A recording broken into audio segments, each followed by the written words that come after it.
What we're seeing today, prominent activist and politician Omoyele Sowore has come out strongly in the wake of a protest dispersal, declaring that nothing has been proven against Nnamdi Kanu, all propaganda. Today, we unpack what this means, why it matters, and how it ties into broader issues in Nigeria. Here's the background. Nnamdi Kanu, who you know is the leader of the indigenous people of Biafra, IPOB, has long been a controversial figure. There have been arrests, court battles, allegations, counter-allegations. Now, following a protest that was organized, or at least supported, by Sowore, things escalated. Protests were dispersed. There was tear gas. Tensions were high. Sowore's latest statements come after protesters were dispersed. He's essentially arguing there is no concrete proof that Kanu has committed whatever crimes he's accused of. What we have is propaganda and political maneuvering. That's a strong charge. It resonates with many who feel the state's approach to dissent is heavy-handed. So why is this significant? First, protests and civil action in Nigeria are always loaded. Issues of free speech, civil rights, state power, and regional, ethnic tensions all mix in. The IPOB Kanu issue is already one of the more combustible matters. Second, if Sowore's claim is taken seriously, that no proof has been presented, then it raises questions about legitimacy of certain charges and about how the justice system is being used. Third, for ordinary people, what's playing out is a reminder. When protests escalate, it's not just about the rally. It's about what the state does afterwards, what the law says, what the public perceives. Let's break down what we know and what we don't know, so you've got the full picture. What we know.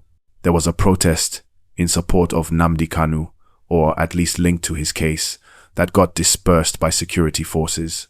During or after the dispersal, there were reports of live bullets, tear gas, or panic among protesters. Spike in public comments. Sowore claimed that there is no evidence linking Kanu to crimes being alleged, that the narrative around him is being magnified as propaganda. The government presidency has previously expressed concerns about the protest plan, making it clear they viewed it as a security risk. What we don't fully know, what remains unclear. Exactly what legal evidence is publicly available in regard to the charges against Kanu. Are the materials shared? Are the hearings open? What's the timeline? That's murky. How the protests fit into Kanu's situation? Was it purely a support protest or part of a broader mobilization agenda? What the next steps will be? Will there be further legal hearings? Will there be more protests? What are the government's plans?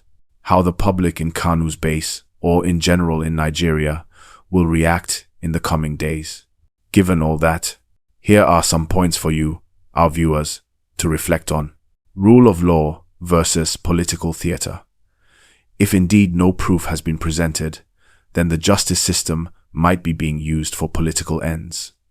On the other hand, sometimes evidence is there, but not publicly visible. So remain critical. Ask for documentation, transparency. Protest as a barometer of public sentiment. In our country, when people take to the streets, or attempt to, it often signals deeper frustrations. Economic, social, historical. The Kanu IPOB matter is tied up in Biafra history, minority-majority relations, regional grievances. So this is not just about one man, it taps into deeper currents.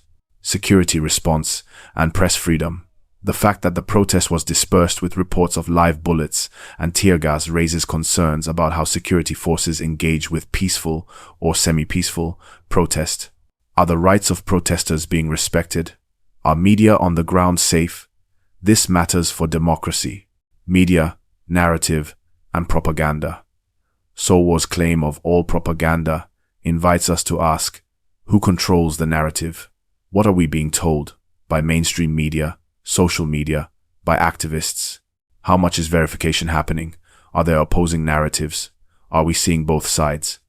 These are vital in today's information age. What's next?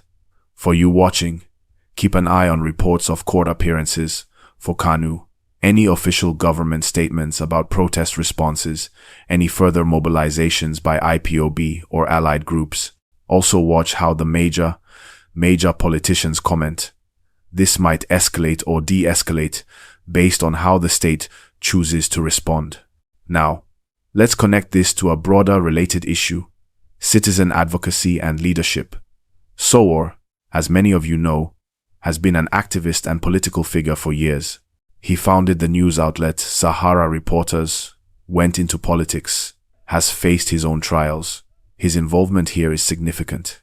It shows how activists can shift from media to mobilizing protests. But also, it shows how risky that can become in Nigeria's political environment. For you at home, if you believe in a cause, you must ask, are you ready for the consequences?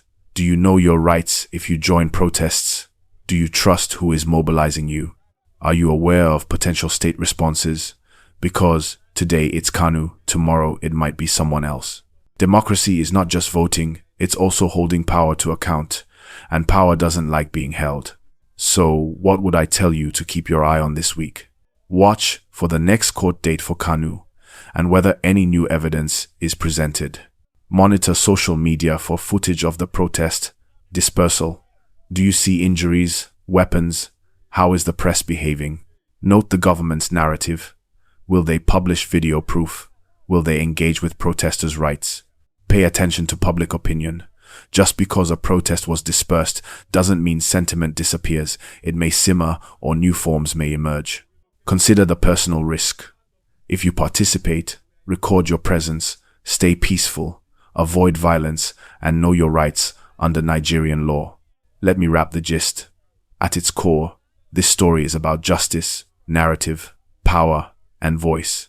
Nnamdi Kanu's case raises questions about how accusations are made and proven. Sowore's intervention adds another layer. This is activism meets politics, meets protest, meets state. The dispersal of the protest was more than just a headline. It signals a moment, a flashpoint in Nigeria's ongoing struggle over voice, rights, and national unity. Before I go, remember, if you found this update useful and you want to stay informed on stories like this, please like this video, subscribe if you haven't already, and share it with friends and family. The more people know, the stronger we are as citizens. Leave a comment. What do you think about the claim that nothing has been proven against Nnamdi Kanu? Do you believe it? Or do you believe the state has something under wraps? Let's talk in the comments.